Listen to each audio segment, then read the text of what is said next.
This week on Engage the Sage. Hi everyone, I'm Don Saucier. Welcome to this week's episode of Engage the Sage. This week I'm going to tell you a story. One of the things that we talk about in this channel is the necessity of bringing peace to our classes. Peace stands for preparation, expertise, authenticity, caring, and engagement. And this is something we should strive to bring to all of our classes. But sometimes things happen in our classes that we did not anticipate. Sometimes we walk into class and find that maybe that preparation that we did invest some time in didn't maybe prepare us for what would actually happen. So I'm going to share a story with you. A number of years ago, I was teaching in my advanced social psychology class about expressions of prejudice in contemporary society. One of the things that contemporary theories of social psychology and looking at stereotypes, prejudice, and discrimination is they kind of show that a lot of it has kind of gone underground. A lot of times what people are doing is expressing prejudice in less obvious ways. So it might be a little bit more subtle in contemporary expressions than it may have been a couple of decades ago. So as I was explaining this to my student, one of my students in the back, this is a class of about 50 people, one of my students in the back raised her hand. She said, I have an example.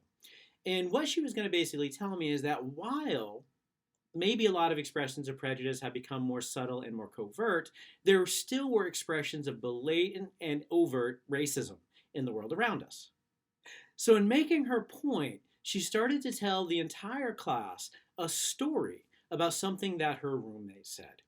And in this story, she's telling the story, she quotes her roommate as having used a racial slur. So as the student's telling the story, I'm standing in front of about 50 people. I'm in the front of the room. The student is literally in the back row. And she has now said a racial slur. And I did not know what to do.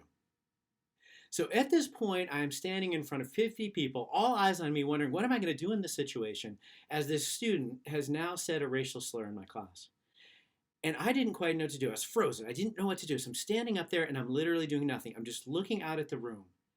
And it occurs to me the student is still talking. It also occurs to me she is continuing to tell a story, and it sounds like she is going to say another racial slur again.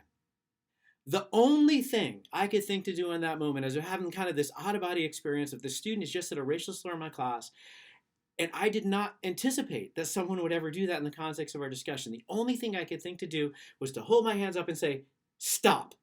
Just stop. In that moment, I still don't know what I'm going to say. I still don't know how to recover from this situation. But at least the student has stopped talking and is not going to say another racial slur. Nothing is coming to mind. I'm looking out at the class. Again, there's 50 sets of eyes looking at me saying, how is he going to handle the situation? And the only thing that came to mind to say was, well, that just happened. That just happened. And amazingly, that statement had just kind of maybe enough humor in it. The class kind of broke up into this nervous laughter and the mood lightened a little bit. And in that moment, I had a little bit more time to think about how I wanted to approach the situation that I had not prepared to deal with.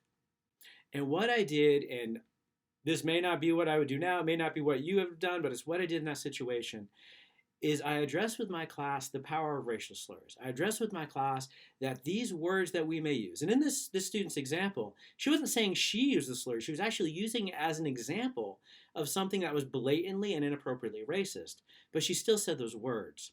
So we talked about the power of those words, and we talked about why we should not use those words, because even if we're meaning to disempowering and using them, that we may offend someone in a way that would be completely inappropriate in our conversation.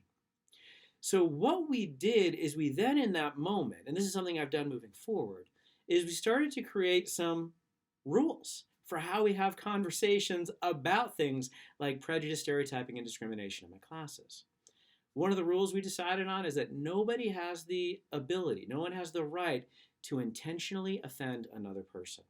No one can say something that will be offensive to someone else if they know that's going to be offensive. Now, by setting this rule, this means that if someone is then offended, if we're following that first rule, that offense must have been unintentional. And then what we can do, we can process that unintentional offense. Another rule that we kind of discovered is that they would mediate any offense through me as the instructor. So rather than directly confronting maybe another student who made it a comment that they found offensive, they would tell me that they were offended by the comment so I could mediate between the students. And what I found in the years since I've had this conversation is this helps to kind of reduce some of the conflict in my class. It tends to reduce some of the direct emotion by keeping students from directly confronting and conflicting with each other, that I can mediate that. And I give my students the opportunity to maybe retract their statement, maybe rephrase their statement, and to more empathetically understand why the student had an issue with something that they said. So one of the things about this story, and I still get anxious even relaying the story here, one of the things about this story is that no matter how well prepared we are, no matter how much we anticipate, even difficult conversations we have in our class, there still may be a situation that takes us by surprise. And one of the things that I learned in this situation is sometimes you just got to hit pause. Sometimes you just got to stop and take a moment to think and decide how it is you want to go through that situation. And one of the things that I will say when I'm having a conversation like this, when I'm having a conversation about prejudice, and someone makes a statement that is prejudicial, is that it's important that I do something to let my class know that that statement was inappropriate. Because me letting that statement go unchallenged, me not labeling that statement as inappropriate, might make my students think that I either condone or maybe even agree with the sentiment of that prejudicial statement. And this is something I'm not willing to let my class have happen in it. So one of the things that I want you to take away from this story is that anticipate as much as you can and prepare as much as you can to have wonderful conversations about lots of really weighty and heavy topics with your students. But also understand sometimes there are going to be situations that surprise us, and in those cases, press pause, think about it, and decide how it is you want to respond to get that conversation back where it needs to be. Because as much as I am kind of thinking about, how inappropriate it was the student used the racial slur, I am happy that my students, not just that student, but the other students, were willing to invest in that conversation about a pretty heavy topic in my class. And that makes me think that even though things went a little bit sideways, maybe that was still a worthwhile day for that class and my students. So in summary, bring peace to your classes. Bring preparation, expertise, authenticity, caring, and engagement. But understand we can't prepare for everything. We are human. We sometimes make mistakes. Press pause, do what you can to get it right, revisit the topics as needed, and do your best. I think one of the things that's important also about this story is I also showed my students my humanity in that situation, that I'm an emotional human being. I'm not a robot that always knows the right thing to do. But I think we got there and did something useful. So I hope you appreciated this story. I hope you kind of understand that, no matter who you are as a teacher, no matter how long you've been doing it, we can always kind of grow from those experiences we have in class. So I hope you enjoyed this episode of Engage the Sage. In the comments below, I'd love to hear your reactions. I'd love to hear what you would have done in that situation. I'd love to hear any instances of times when you were teaching and maybe your students kind of caught you off guard, because I think kind of sharing these surprising experiences is a great way to help each other grow.